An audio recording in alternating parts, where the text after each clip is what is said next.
Hello, everyone. Welcome to today's Bible meditation. We are going to journey through Genesis chapters 11 to 20, exploring the Tower of Babel, the calling of Abraham, God's covenant, and the story of Lot and Sodom. These passages show the contrast between human ambition and God's faithful plan, and offer timeless lessons for our lives.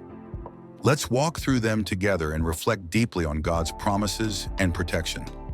After the flood, humanity multiplied and settled in the plain of Shinar.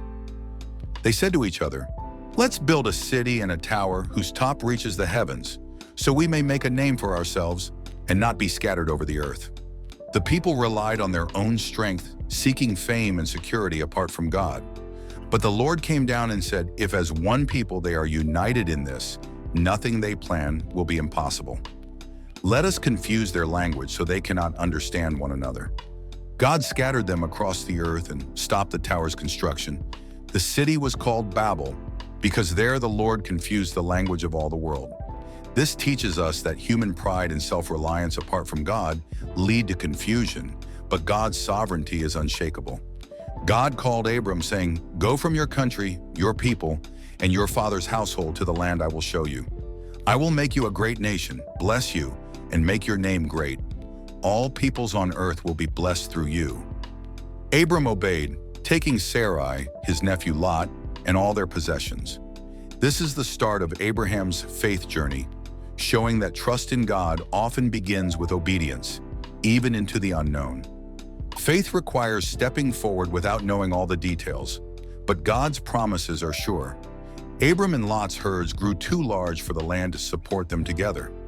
Abram generously offered Lot the first choice of land. Lot chose the fertile plain near Sodom, while Abram stayed in Canaan. This choice demonstrates humility and trust in God's provision. Sometimes letting go of our personal preferences and trusting God brings peace and blessing, even if it seems less advantageous at first. Later, Lot was captured during a battle between kings. Abram assembled 318 trained men from his household, pursued the enemy, and rescued Lot and his possessions. After the victory, Abram met Melchizedek, the priest of God Most High, who blessed him.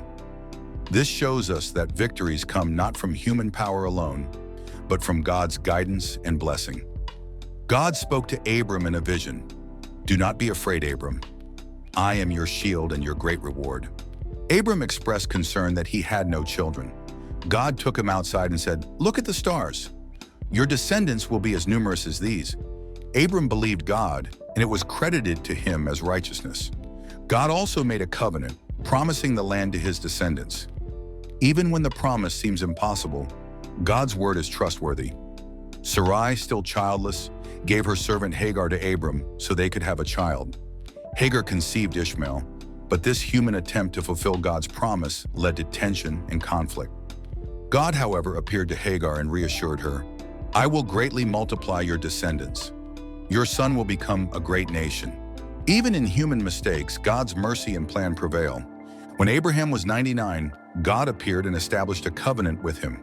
He changed Abram's name to Abraham, meaning father of many nations, and Sarai's name to Sarah.